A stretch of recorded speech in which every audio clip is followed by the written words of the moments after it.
On December 12th, the Catholic Church commemorates one of the most decisive interventions of heaven in human history, the apparitions of Our Lady of Guadalupe to Saint Juan Diego in the year 1531. But Guadalupe did not come merely to leave an image. She came to heal a wounded civilization, to reconcile peoples torn apart by violence, and to accomplish in a single generation what centuries of human effort had failed to achieve. To understand Guadalupe, we must first understand the world into which she appeared. Pre-Christian Mesoamerican civilizations were among the most advanced in the world. Their cities rivaled Europe's greatest capitals. Their astronomy charted the heavens with astonishing precision. Their poetry explored questions of meaning, transience, and destiny. Yet beneath this brilliance lay a terrible contradiction. The religious systems of the region were sustained by human sacrifice. Thousands of victims offered to sustain the gods and keep the cosmos from collapse. Fear ruled the spiritual imagination. The gods demanded blood, or the world would end. And yet, even here, God was not absent. Among the ancestors of Juan Diego was Nezahualcóyotl, the philosopher king of Texcoco. Through reason alone, he questioned the gods of sacrifice and concluded that behind the many must stand one invisible creator, eternal and self-existent. He composed poems asking, "Are we born only to die? Is there something that does not pass away?" He built a temple to this unknown god, a temple where no blood was shed, only flowers and incense offered. The soil was being prepared. When the Spaniards arrived, the idols fell, but peace did not immediately follow. Many indigenous peoples felt betrayed. While missionaries preached Christ sincerely, some conquistadors oppressed the natives, exploiting labor and treating them as inferior. The people were caught between worlds, their old religion destroyed, their new faith compromised by injustice. Resentment grew. Conversions slowed. Mexico was Christian, but fractured. Providence had prepared a shepherd. Juan de Zumárraga, a Franciscan friar, became the first bishop of Mexico. He was a man of strict conscience, deep prayer, and fierce charity. He publicly denounced abuses. He defended indigenous rights. He begged God for a sign that would confirm the gospel, not by force, but by love.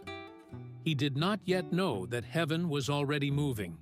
Juan Diego Cuauhtlacoatzin was not a pagan mystic. He was already a baptized Catholic, a widower, known for humility, patience, and devotion. Every day before dawn, he walked miles to attend Mass and receive catechesis. He was poor. He was invisible to society. But heaven saw him. On December 9th, 1531, Juan Diego heard music, not the sound of earth, but of paradise. He climbed the hill of Tepeyac. There he saw a lady standing in radiant stillness, clothed in light, yet gentle, maternal, unmistakably real. She spoke to him in his own language, Nahuatl, and she identified herself with clarity and authority. "Juanito, the least of my sons, know for certain that I am Mary, ever virgin, Mother of the true God through whom we live. I greatly desire that a temple be built for me here, where I shall show and bestow all my love, compassion, help, and protection upon all the inhabitants of this land, and upon others as well, who may call upon me with confidence. Go to the Bishop of Mexico, and make known to him what I so greatly desire. Go, and put all your effort into this." She did not ask for devotion first. She asked for a temple of mercy. Juan Diego obeyed. Zumárraga listened carefully. But as a bishop, he had a duty to discern. He asked for a sign, not to reject the message, but to protect the church from illusion. Juan Diego returned to Tepeyac. On the way, tragedy struck. Juan Diego's uncle, Juan Bernardino, lay dying.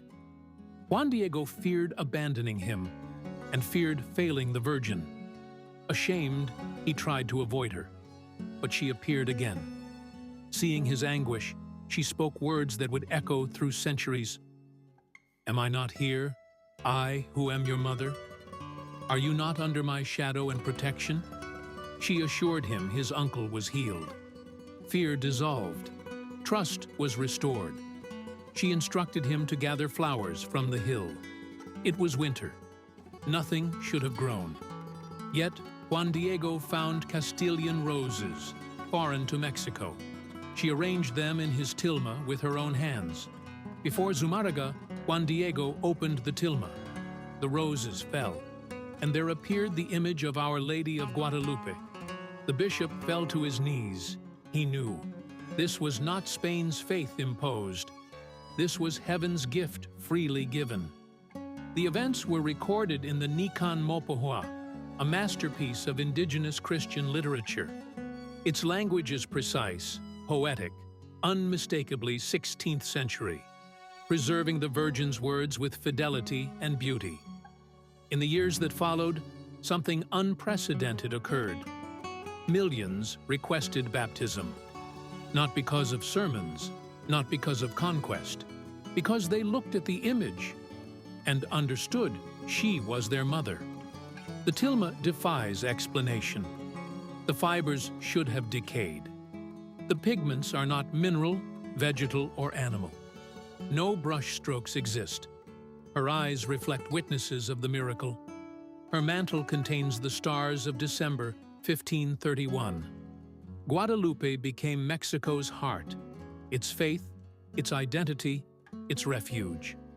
During persecution, they marched with rosaries and her image, crying, "Viva Cristo Rey!" A bomb exploded beneath the tilma. Stone shattered. Steel bent. The image remained untouched. On December 12th, the Church remembers not only an apparition, but the moment a civilization recognized its mother. And her words still stand. "Am I not here, I who am your mother?" She still is.